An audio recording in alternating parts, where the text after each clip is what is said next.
ಹಾಗಿದ್ರೆ ಮೊದಲ ಸುದ್ದಿ ಯಾವುದಿದೆ ಅಂತ ನಾವು ನೋಡೋದಾದ್ರೆ ಕನ್ನಡಪ್ರಭದಲ್ಲಿ ಮೊದಲ ಸುದ್ದಿಗೆ ಈಗ ರಾಜಕಾರಣದಲ್ಲಿ ಆಗ್ತಾ ಇರುವಂತ ಸಿಕ್ಕಾಪಟ್ಟೆ ಬೆಳವಣಿಗೆ ಬಗ್ಗೆ ಒಂದಷ್ಟು ಮಾಹಿತಿ ಇದೆ. ಏನೇನು ಡೆವಲಪ್ಮೆಂಟ್ ಆಗ್ತಾ ಇದೆ ಆಂತರಿಕವಾಗಿ ನೋಡ್ಕೊಂಡು ಬರೋಣ ಬನ್ನಿ. ಮುನಿಸು ಶಮನಕ್ಕೆ ಹೈಕಮಾಂಡ್ ಪ್ರವೇಶ ಆಗ್ತಾ ಇದೆ. ಉಸ್ತುವಾರಿ ಇವತ್ತು ಬೆಂಗಳೂರಿಗೆ ಆಗಮಿಸ್ತಾ ಇರೋದು. 42 ಶಾಸಕರ ಜೊತೆಗೆ ಇಂದಿನಿಂದ ಸುರ್ಜೇವಾಲಾ ನೇರ ಚರ್ಚೆಯನ್ನ ಮಾಡಲಿದ್ದಾರೆ. ಬಾಂಬ್ ಸಿಡಿಸಿದ್ದ BR ಪಾಟೀಲ್, ರಾಜು ಕಾಗೆ ಜೊತೆ ಇವತ್ತು ಮಾತುಕತೆಯನ್ನ ನಡೆಸ್ತಾರೆ. ಬಳಿಕ ಇತರರ ಅಹವಾಲನ್ನು ಕೂಡ ಆಲಿಸಲಿದ್ದಾರೆ. ಬಹಿರಂಗ ಹೇಳಿಕೆ ನೀಡದಂತೆ ಇದೇ ಸಂದರ್ಭದಲ್ಲಿ ಖಡಕ್ ಆಗಿ ಸೂಚನೆಯನ್ನು ನೀಡುವಂತ ಸಾಧ್ಯತೆ ಕೂಡ ಇದೆ. ಯಾರ್ಯಾರ ಜೊತೆ ಮಾತುಕತೆ ನಡೆಸ್ತಾರೆ? ಒಂದಷ್ಟು ಜನ ಅಸಮಾಧಾನಿತರಿದ್ದಾರೆ. ಸೊ ಹಾಗಾಗಿ ಯಾರ್ಯಾರ ಜೊತೆಗೆ ಮಾತುಕತೆ ನಡೆಸ್ತಾರೆ ಸುರ್ಜೇವಾಲಾ ಅನ್ನೋದು ಕೂಡ ತುಂಬಾನೇ ಇಂಪಾರ್ಟೆಂಟ್ ಆಗುತ್ತೆ. ಅದ್ರ ಬಗ್ಗೆ ನಾವು ನೋಡೋದಾದ್ರೆ ಆಳಂದ ಶಾಸಕ BR ಪಾಟೀಲ್, ಹಾಗೇನೆ ಕಾಗವಾಡ ಶಾಸಕ ರಾಜು ಕಾಗೆ, ಗೌರಿಬಿದನೂರು ಶಾಸಕ ಪುಟ್ಟಸ್ವಾಮಿ ಗೌಡ, ಹಾಗೇನೆ ಬಾಗೇಪಲ್ಲಿಯ SN ಸುಬ್ಬಾರೆಡ್ಡಿ, ಹಾಗೇನೆ ಚಿಕ್ಕಬಳ್ಳಾಪುರದ ಪ್ರದೀಪ್ ಈಶ್ವರ್, ಹಾಗೇನೆ KGFನ ರೂಪಕಲಾ ಶಶಿಧರ್, ಹಾಗೆಯೇ SN ನಾರಾಯಣಸ್ವಾಮಿ, ಕೊತ್ತೂರು ಮಂಜುನಾಥ್ ಸೇರಿ 42 ಮಂದಿ ಶಾಸಕರ ಜೊತೆಗೆ 1-to-1 ಮಾತುಕತೆ ನಡೆಸ್ತಾರಂತೆ. ಗುಂಪಲ್ ಗೋವಿಂದ ಆಗಬಾರ್ದು ಅನ್ನುವಂಥ ಕಾರಣಕ್ಕೆ 1-to-1 ನಿಮ್ಮ ಸಮಸ್ಯೆ ಏನು, ಏನಾಗಬೇಕು, ಯಾರಿಂದ ತೊಂದರೆ ಆಗ್ತಾ ಇದೆ, ಇದೆಲ್ಲವನ್ನ ಕೂಡ ಖುದ್ದಾಗಿ ಆಲಿಸಲಿದ್ದಾರಂತೆ. ವಸತಿ ಇಲಾಖೆಯಲ್ಲಿ ಹಣ ಪಡೆದು ಮನೆ ಹಂಚಿಕೆ ಮಾಡಲಾಗ್ತಿದೆ ಅಂತ ಆಳಂದ ಶಾಸಕ BR ಪಾಟೀಲ್ ದೊಡ್ಡ ಬಾಂಬ್ ಅನ್ನು ಸಿಡಿಸಿದ್ರು. ರಾಜಕಾರಣದಲ್ಲಿ ಇದು ಭಾರಿ ಚರ್ಚೆಗೆ ಕಾರಣವಾಗಿತ್ತು. ವಸತಿ ಸಚಿವರ ರಾಜೀನಾಮೆಗೆ ಪ್ರತಿಪಕ್ಷಗಳು ಕೂಡ ತೀವ್ರ ಪಟ್ಟನ್ನು ಹಿಡಿದಿದ್ವು. ಇದರ ಬೆನ್ನಲ್ಲೇ BR ಪಾಟೀಲ್ ಹೇಳಿದ್ದು ಸತ್ಯ, ಆಡಳಿತ ವ್ಯವಸ್ಥೆ ಕುಸಿದಿದೆ, ರಾಜೀನಾಮೆ ಕೊಡ್ತೇನೆ ಅಂತ ರಾಜು ಕಾಗೆ ಕೂಡ ಹೇಳ್ಕೊಂಡಿದ್ರು.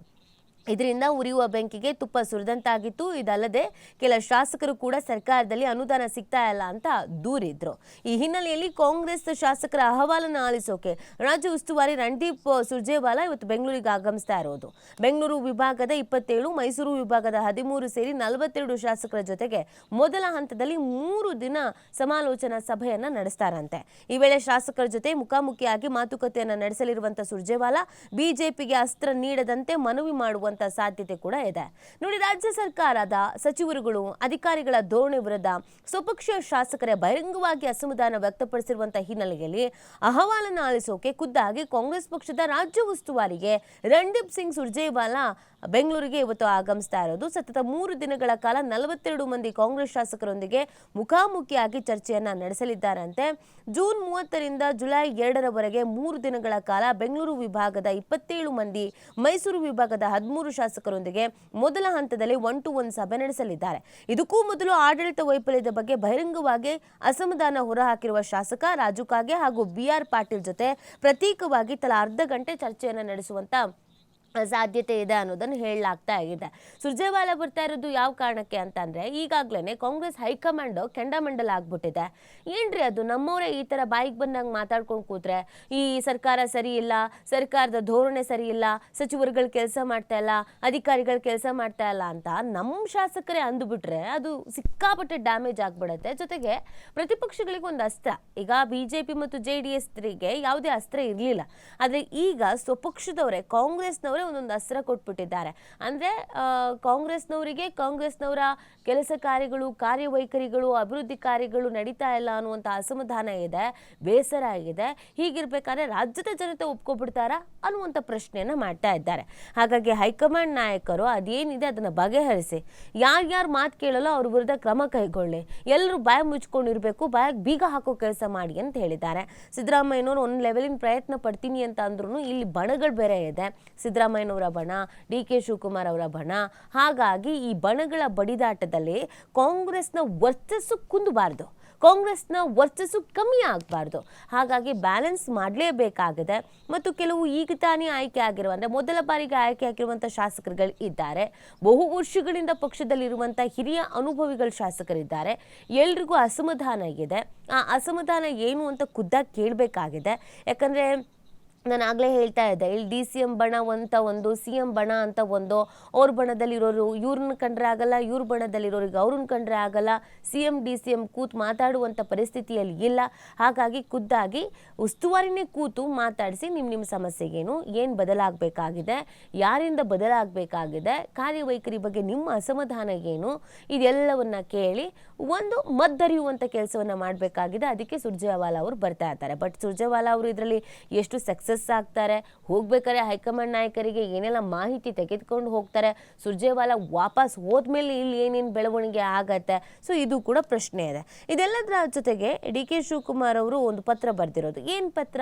ಆ ಪತ್ರದ ವಿಚಾರವೂ ಕೂಡ ಈಗ ತೀರಾ ಚರ್ಚೆಗೆ ಕಾರಣವಾಗ್ತಾ ಇದೆ. ಅವ್ರು ಏನು ಹೇಳ್ತಾ ಇದ್ದಾರೆ ಅಂದರೆ, ಸೋಮವಾರದ ಸಭೆ ಕುರಿತು ಉಪಮುಖ್ಯಮಂತ್ರಿ ಹಾಗೂ ಕೆಪಿಸಿಸಿ ಅಧ್ಯಕ್ಷ ಡಿ ಕೆ ಶಿವಕುಮಾರ್ ಅವರು ಶಾಸಕರಿಗೆ ಪ್ರತ್ಯೇಕವಾಗಿ ಪತ್ರ ಬರೆದಿದ್ದು, ಎಐಸಿಸಿ ಉಸ್ತುವಾರಿ ರಣದೀಪ್ ಸಿಂಗ್ ಸುರ್ಜೇವಾಲಾ ಅವರು ಭಾರತ ಜೋಡೋ ಭವನದಲ್ಲಿ ನಿಮ್ಮೊಂದಿಗೆ ನಿಮ್ಮ ಕ್ಷೇತ್ರ, ಪಕ್ಷ ಸಂಘಟನೆ, ಅಭಿವೃದ್ಧಿ ಬಗ್ಗೆ ಚರ್ಚೆ ನಡೆಸಲಿದ್ದಾರೆ. ಹೀಗಾಗಿ ಒಬ್ಬೊಬ್ಬರಿಗೂ ನಿಗದಿ ಮಾಡಿರುವ ವೈಯಕ್ತಿಕ ಭೇಟಿ ಸಮಯದಲ್ಲಿ ಭಾರತ್ ಜೋಡೋ ಭವನಕ್ಕೆ ಬಂದು ಸುರ್ಜೇವಾಲಾ ಅವರನ್ನ ಭೇಟಿ ಮಾಡಿ ಅಂತ ಸೂಚನೆಯನ್ನ ಖುದ್ದಾಗಿ ಡಿ ಕೆ ಶಿವಕುಮಾರ್ ಅವರೇ ನೀಡಿದ್ದಾರೆ. ಪತ್ರ ಬರೆದಿದ್ದಾರೆ ತಮ್ಮ ಪಕ್ಷದ ಶಾಸಕರುಗಳಿಗೆ.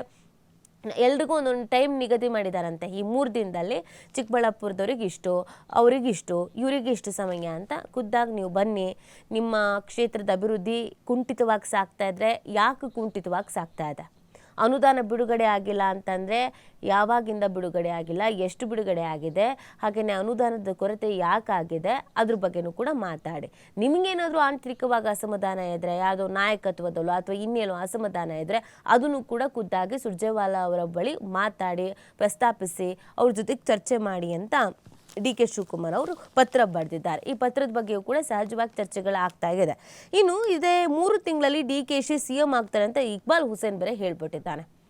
ಈ ಕಾಂಗ್ರೆಸ್ನಲ್ಲಿ CM ಬದಲಾವಣೆ, DCM ಬದಲಾವಣೆ, KPCC ಅಧ್ಯಕ್ಷರ ಬದಲಾವಣೆ, ಈ ವಿಚಾರವೇ ತೀವ್ರ ಚರ್ಚೆ ಆಗ್ತಾ ಇರೋದು. ನಾನು CM ಆಗಬೇಕು ಅಂತ ಕೆಲವರು ಪಟ್ಟು ಹಿಡಿದು ಕೂತಿದ್ದಾರೆ. ಇನ್ನು ಕೆಲವರು CM ಸಿದ್ದರಾಮಯ್ಯನವರೇ ಮುಂದುವರಿತಾರೆ ಅಂತ ಹೇಳ್ತಿದ್ದಾರೆ.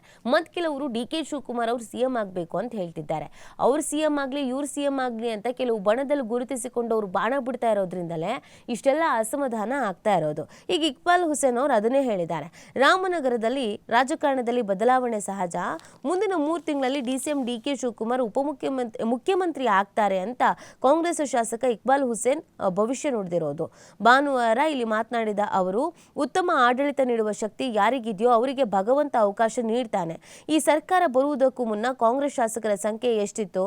136 ಸ್ಥಾನ ಬರಲು ಯಾರು ಹೋರಾಟ, ಶ್ರಮ ಇದೆ ಎಂಬುದು ಎಲ್ರಿಗೂ ಗೊತ್ತಿದೆ ಅಂತ DKಶಿ ಪರವಾಗಿ ಹುಸೇನ್ ಬ್ಯಾಟ್ ಬೀಸಿದ್ದಾರೆ. ಅಂದ್ರೆ ಈಗಿನ ಸರ್ಕಾರ ರಚನೆ ಆಗೋದಕ್ಕೆ ಕಾರಣನೇ DK ಶಿವಕುಮಾರ್ ಅವರು ಅಂತ ಹುಸೇನ್ ಅವರು ಹೇಳ್ತಾ ಇರೋದು.